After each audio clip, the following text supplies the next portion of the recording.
Mhux l-ewwel darba li uffiċjali tal-Pulizija Maltin jingħataw taħriġ barra minn pajjiżna. Madankollu it-taħriġ li ngħata l-Ispettur Omar Zammit kien wieħed mhux tas-soltu hekk kif qatta 3 xhur fl-Istati Uniti jieħu it-taħriġ fil-Kwartieri Ġenerali tal-FBI, il-Federal Bureau of Investigators.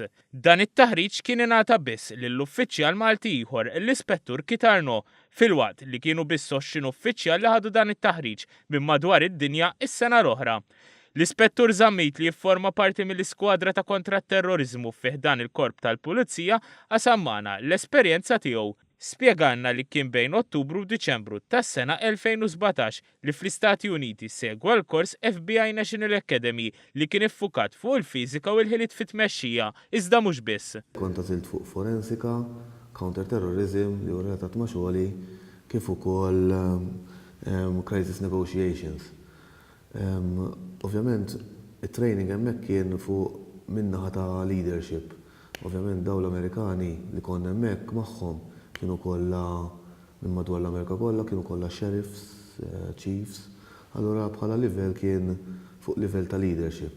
U qal li opportunitajiet bħal dawn huma importanti għall-uffiċjali Maltin hekk kif jiltaqgħu ma' persuni differenti minn pajjiżi oħra u flimkien jaqsmu l-esperjenzi tagħhom u jitalmu minn xulxin. Wieħed minn Niġerja li ovvjament is-sitwazzjoni fin-Niġerja hija differenti kemm mill-Amerika kif ukoll minn Malta.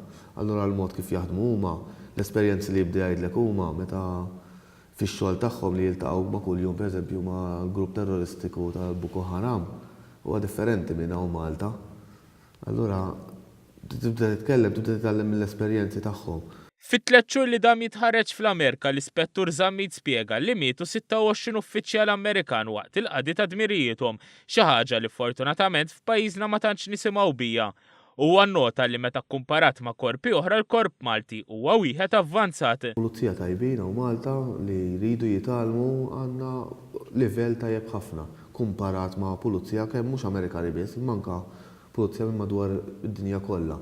Ovvjament dejjem hemm lok għall-improvement għalhekk immorru daw il-courses għalhekk da, però huwa naħseb qegħdin livell tajjeb ħafna jiena. L-Amerikani qisu dan il-kors bħala wieħed importanti ferm, tant li ċ-ċerimonja tal-gradwazzjoni kienet ippreżeduta mill-President Amerikan Donald Trump. L-unika darba li attenda għall-President Amerikan għal din graduation kien 40 sen ilu, kien il-President Reagan. Ġifieri kienet xi ħaġa kbira li l-President ieħor Amerikan aċċetta li jattendi għall-graduation. Ħadna pjaċir, huma ħadu pjaċir, President maħbub ħafna mal-Pulizija hemmhekk l-Amerika mid-dera għax ġifieri għamilna ġimgħa hemmhekk inkollu tissemma di ġej il-President u da kienet xi ħaġa sabiħa ħafna. L-Ispettur Omar Zammit tenna li din l-esperjenza se tkun qed tgħinu fil-ħidma tiegħu dan hekk kif fost oħrajn permezz tal-kuntatti li għamel jiżdied il-qsim tal-informazzjoni bejn il-pajjiżi, fatt li huwa importanti ferm fix-xogħol tal-Pulizija b'mod partikolari għal dawk li jaħdmu f'sezzjonijiet speċjalizzati bħalma huma dawk ta' kontra t-terrorizmu u l-investigazzjonijiet kriminali.